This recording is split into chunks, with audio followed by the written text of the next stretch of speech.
Ay mga bossing ko, ito nga po pala yung update natin dito sa ating pinapagawang gym sa Port Barton. November 2 kami bumalik. Umalis kami dito halos 1 week na.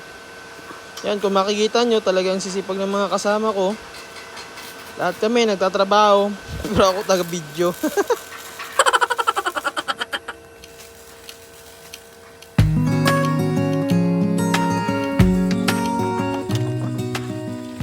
Dito nagkaroon pa tayo ng utembiroan with Kuya Tantan. Nung gabi na yan, nagluto tayo ng baboy.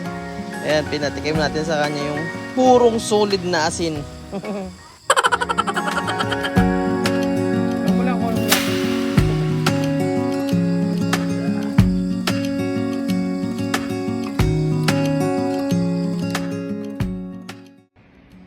Aray ko!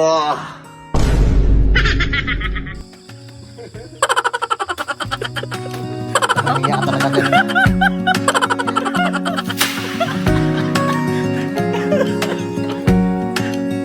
Fast forward na tayo mga bossing ko, kinabukasan ito na yung ganap dito. Ngayong araw na to, half day lang kami, dalangan ng mayroong bagyo. Kung makikita nyo, napakakalmado pa ng lugar. Dito kami nagpapahinga, dito kami natutulog.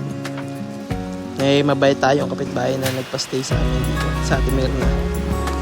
At yan, kung makikita nyo, iba na yung panahon talaga kasi mayroong bagyo ngayon sa atin sa Pilipinas na nakakatakot. I hope na hindi naman masira yung ating ginagawa. At same time, hindi madamage yung mga kapitbahay natin dahil sa bagyo. Pray lang tayo kay God na may raos namin itong bagyo na ito. Kung makikita nyo yung ulan, patikim pa lang yan. Puro sure, darating ang ulan mamaya gabi. Yung madaling araw yan. Hope na hindi naman sobrang litis. So yun lang, keep safe sa inyo mga bossing ko.